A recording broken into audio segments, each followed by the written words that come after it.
It's that time of year again, and what better way to celebrate it than to play a scary game? And not just any old game, why not the scariest game of all time? To make it on this list, senseless gore and jump scares aren't enough to make the cut. The games on this list not only stand the test of time, they did something to influence the survival horror genre. This list is based on my personal opinions and experiences, and I suspect a lot of people won't agree with me. If you don't, leave a yeah, I really don't give a shit. So grab some of that Halloween candy and sit back as I count down the top 10 scariest games of all time. Number 10.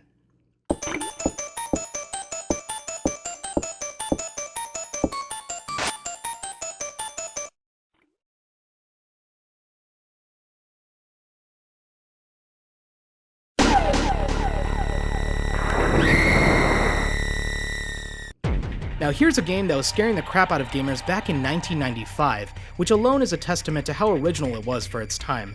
You assume the role of Jennifer Simpson, an orphan that's been adopted, along with her friends, by the wealthy Barrows family. When you arrive at the mansion, you soon uncover something far more hideous at work. I remember being scared just by the concept of the game, a point-and-click adventure where you run and hide from an invincible serial killer. The introduction of Scissor Man, a guy who uses a giant pair of garden shears to mutilate his victims, was something that hadn't been done before. As Jennifer, you have to solve the mystery behind your adoption, as well as find a way to escape.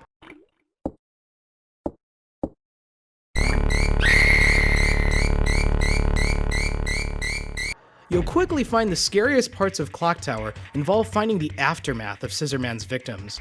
Don't let the age of this game fool you. I highly recommend emulating it, as it still packs some scares even by today's standards. For a 2D adventure horror game, this one's a masterpiece. And while there were some PlayStation sequels, I still think this one is the best in the series.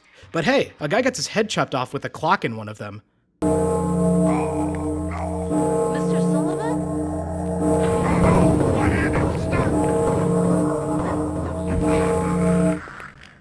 Awesome. Clock Tower the First Fear can be found clocking in at number 10. Number 9.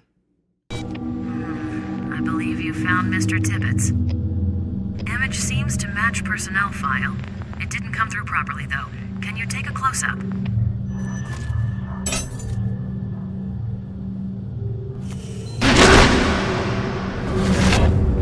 Help me. Help me. If I could use one word to describe Condemned Criminal Origins, it would be surprised. Simply put, I wasn't expecting anything spectacular from an Xbox 360 launch title, but man, this game has some original scares. As crime scene investigator Ethan Thomas, it's your job to solve murder mysteries and find out the reason behind the recent psychosis epidemic. Good thing you have a psychic gift that allows you to see into the killer's mind. The story sets itself up for greatness, but unfortunately falls flat with a really shitty ending. Oh, and don't play the sequel, it sucks. But despite all of that, it's the visceral combat and novel scares that sets this game apart. Combat is brutal, and ammo is so sparse that there isn't even a reload button in the game. No, seriously, you can only check how many bullets you have left in your clip, which is kind of a cool mechanic. And you know that whole creepy mannequin motif that's been showing up in a lot of games? You know, where you turn around and look back to find they're a bit closer? It's the same trick that Slender basically based its entire game around. That all started with this game. If you're in the mood for a psychological thriller in the same vein as Silence of the Lambs or Seven, definitely check this game out. But you can find Condemned at number 9 on my list. Number 8.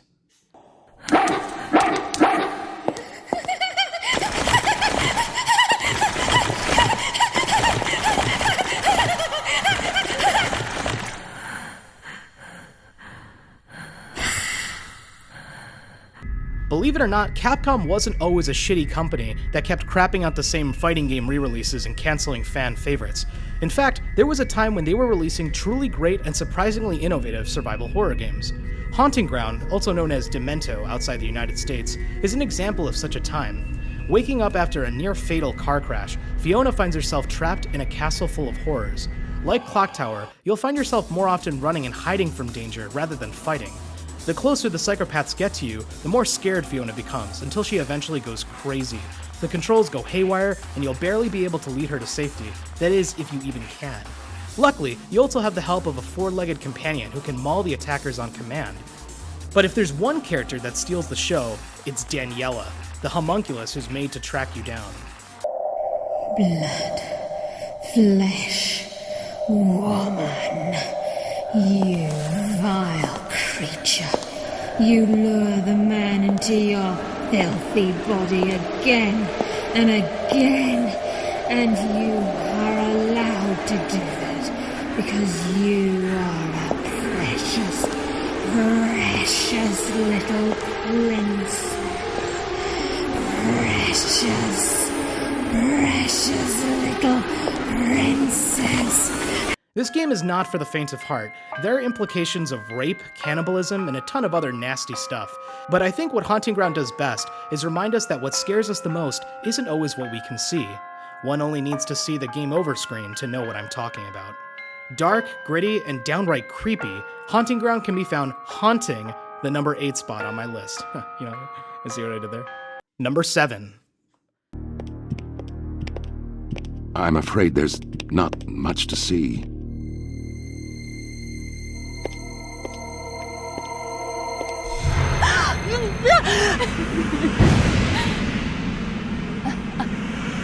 If serial killers don't do it for you, maybe some of the eldritch horrors with a touch of Lovecraftian flair might. Eternal Darkness: Sanity's Requiem is one of those games where talking about it doesn't really do it any justice. You have to experience it for yourself. At its core, the story is about Alex Roivas, a young woman seeking the truth behind her grandfather's bizarre and brutal murder.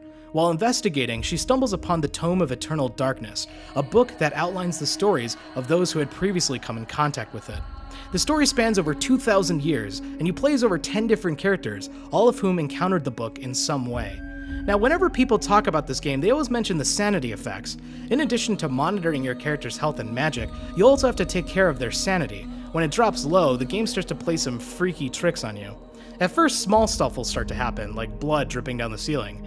Then when you least expect it, your TV will turn off.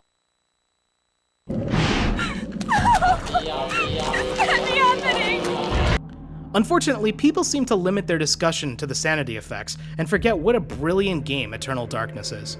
If in the future they ever come out with a Criterion collection for video games, Eternal Darkness would definitely be in it. But for now, it'll have to do with holding the number 7 spot on my list. May the rats eat your eyes! I am now lost to your cause! The darkness comes! It will damn us all! Number 6.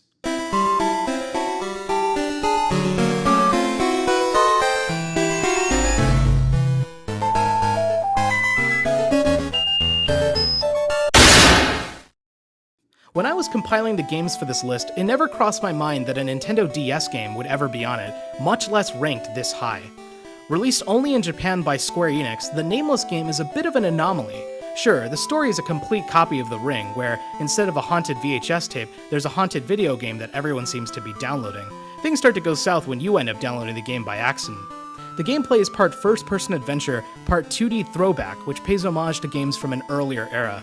You actually hold the DS on its side during the first-person sequences, and then you hold the DS regularly when you play the cursed game. Though the real scares lie in the fantastic sound design. Sounds of tortured souls mixed with warped music tracks really sell the atmosphere. One of the scariest parts for me personally is with the first enemy you encounter. There isn't any formal introduction or tutorial, it just slowly materializes in the distance, and before you know it, it's right in front of you.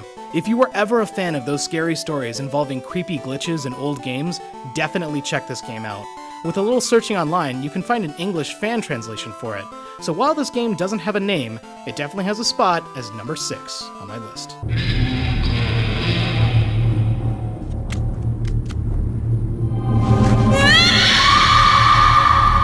Number 5. Look at you, hacker. A pathetic creature of meat and bone, panting and sweating as you run through my corridors. How can you challenge a perfect, immortal machine? With the overwhelming popularity of the BioShock games, most people don't even know about the series' spiritual predecessor.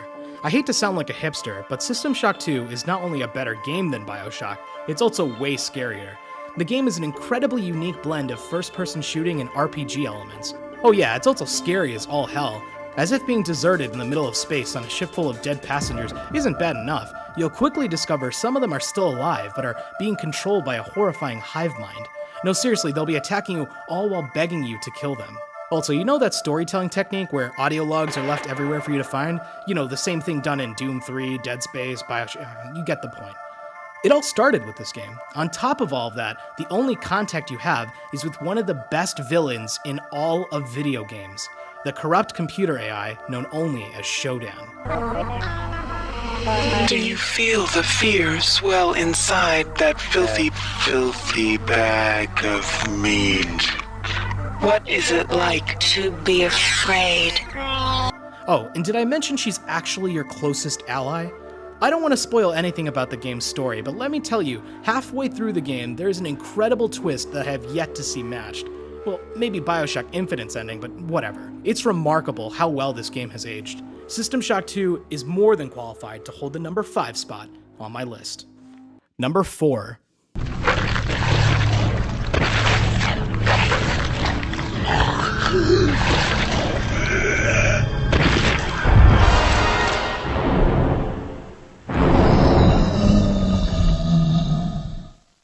Talk about a fucking shoe-in. What kind of a scary game countdown wouldn't have a Resident Evil in it? I know the series has a ton of games, but my personal pick has to be the remake of the first Resident Evil for the Nintendo GameCube. This game serves as a wonderful reminder what survival horror is all about. With all the kicking and action diving and boulder punching that has been implemented in the recent games, people seem to forget that Resident Evil was originally about puzzle solving and holding your breath every time you saw that door animation. For those of you unfamiliar with the classic tale, the first game revolves around a special forces team called STARS, who's called in to investigate a mansion in the outskirts of Raccoon City. Surely enough, when they arrive, they get attacked by zombie dogs.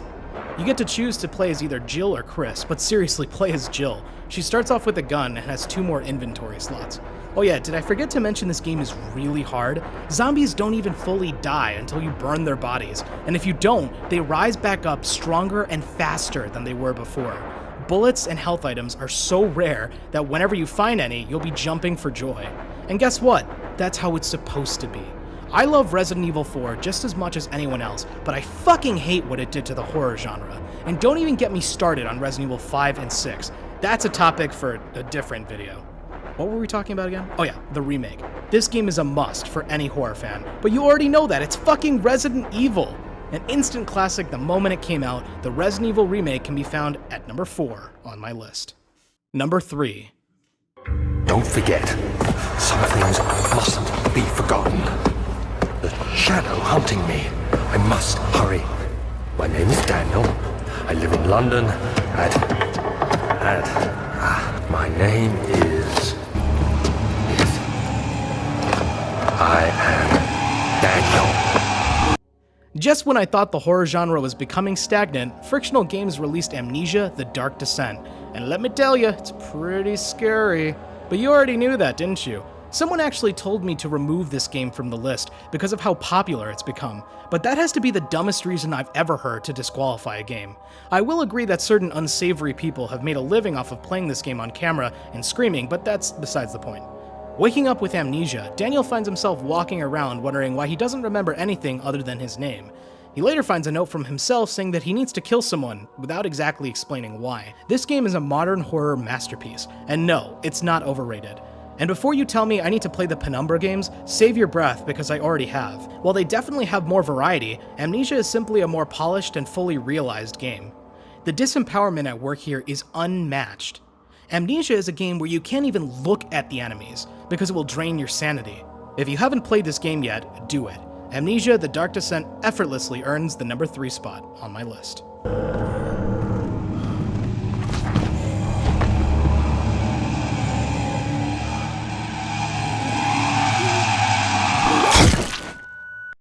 Number 2.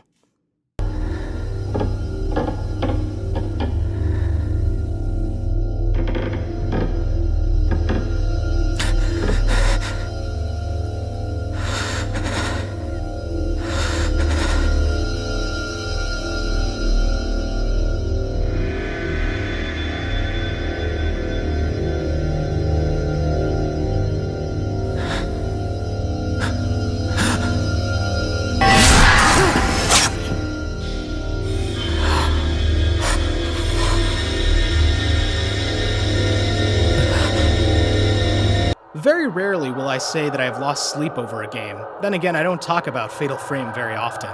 Simply put, not enough people know about this game series. Not hearing back from her brother for too long, Miku Hinasaki goes looking for him. This leads her to the abandoned Himuro mansion, which is, unsurprisingly, haunted. Trapped in what seems like a never-ending nightmare, Miku finds refuge with the Camera Obscura. The camera lets you attack the ghosts by snapping their picture, and you'll quickly find the best way to do damage is to let them get as close as possible and snapping their picture before they attack. Landing a fatal frame lets you take combo pictures, meaning the game actually rewards you for getting scared. The funny thing is, I don't even find ghosts that scary, but this game makes it work. Grisly details about the Shinto rituals the spirits were a part of actually give the ghosts a lot of character. All the sequels to this game are also great, so definitely check them out. The reason why I went with the first in the series is because I feel like the spirits are more aggressive in this one. Though I will say the enemy designs definitely get better in the later games. If there is one part of the production that sticks out, it has to be the sound design. Heartbeats and cries for help complement an already unnerving soundtrack. As fun as it is terrifying, Fatal Frame can be found materializing at number 2 on my list. Okay, before we get to number 1, let's do a quick countdown recap. Number 10, Clock Tower, The First Fear. Number 9, Condemned, Criminal Origins. Number 8, Haunting Ground. Number 7, Eternal Darkness, Sanity's Requiem. Number 6, Nameless Game. Number 5, System Shock 2. Number 4, Resident Evil Remake. Number 3, Amnesia, The Dark Descent. Number 2, Fatal Frame. And now, it's time for number 1, the scariest game of all time.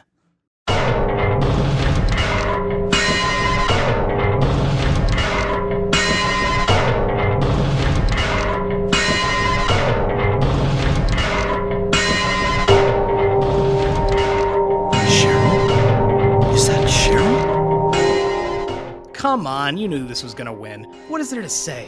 If Resident Evil defined the framework for survival horror games, Silent Hill perfected it. After a car crash, Harry Mason wakes up to find his daughter missing in the town of Silent Hill. Right off the bat, you know things are wrong, considering it's snowing in the middle of spring.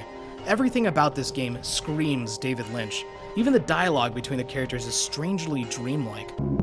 Have you seen a little girl? Just turned 7 last month, short, black hair. My daughter. Sorry. The only person I've seen in this town is you. The monsters are fleshy and warped. It also doesn't help that they're obscured by the darkness. Your flashlight barely illuminates what's causing the blaring static from your radio. On top of trying to find Cheryl, you can also never be sure if you're dreaming. To this day, I have yet to find a game that can match the nightmare sequence from the beginning of Silent Hill. The soundtrack is amazing, the camera angles are amazing, the lighting is amazing, just fucking everything about this game is amazing. Like System Shock 2, this is one of those games where you just stand in awe at how gracefully it aged. I don't want to come off as sounding pretentious, but gamers in 1999 simply weren't ready to appreciate a game like this. It's nice to know the game has received proper recognition later on. There is a remake for the Wii, but it sucks. Don't play it. Honestly, don't play a Silent Hill game after 4. Everything after it is complete bullshit. And for the love of God, avoid the HD collection like the plague. That game is bugged out the ass. It really is a shame to see one of the best horror franchises being squandered by developers that didn't even work on the first games.